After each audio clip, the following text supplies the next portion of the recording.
pretty stunning. Pacific Gas and Electric Company diverted more than $100 million in gas and safety operations money collected from customers over a 15-year period. I guess some type of surcharge. Yeah, we give you your product, but we don't guarantee it's safe unless you pay us just a little bit more. And they took this $100 million and they spent it on other purposes, including profit for stockholders and bonuses for executives, according to a pair of state-ordered reports released Thursday. This is in California. Documents link a deficient PG&E safety culture with its focus on financial performance.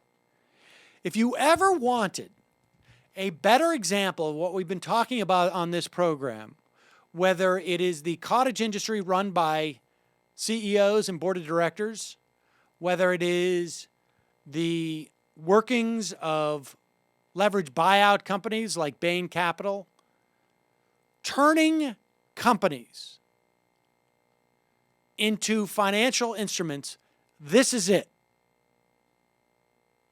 This is it. Now, this is in a more heavily regulated industry. So I'm not sure, but it would maybe appear that there's some illegality here. I'm not 100% sure, but it's a perfect example of what is happening in the so-called market, the free market, where you see corporations have been reduced to financial instruments. They're not putting money back into their product, into making it safer, into developing other technologies. They're cashing out. They're taking the chips off the table and enriching a small group of executives and their shareholders. And in this instance, according to the San Francisco Chronicle, the low priority the company gave to the pipeline safety during the 3 years leading to the San Bruno blast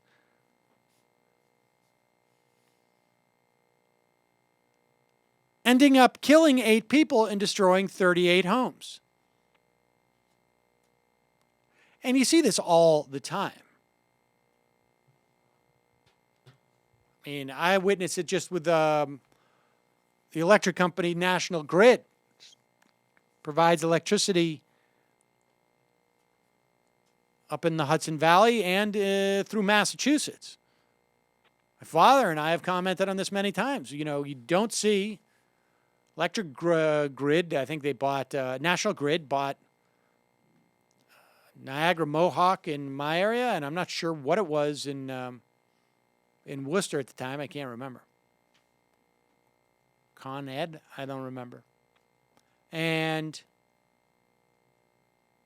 what they do is they cut back on things like sending guys out to cut trees that may pull down power lines. They don't invest in their equipment. They're sucking profits out of it. And so you get things like Worcester, Massachusetts, without power for 2 weeks. They have to move holidays. They moved Halloween. It's stunning. This is a perfect example of it. PG&E wasn't hurting for cash. This was not a cash problem. From 1999 to 2010, according to an audit, the company collected $430 million more from its gas transmission and storage operations than the revenue authorized by the California Public Utilities Commission.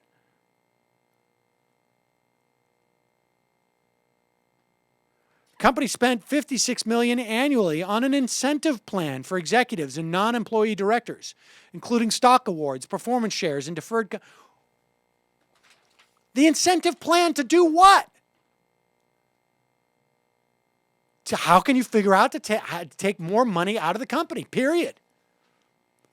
by cutting back on pipeline replacement projects and maintenance, laying off workers, using cheaper but less effective inspection techniques, and trimming other pipeline costs, PG&E saved an upward of 6% of the money designated for the pipeline safety, maintenance, and operations program, according to the Overland California audit.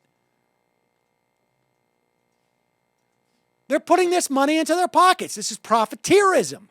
This is what our so-called capitalism is in this country. Kudos again to Newt Gingrich for pointing that out to everybody. National Grid, incidentally, headquartered in London.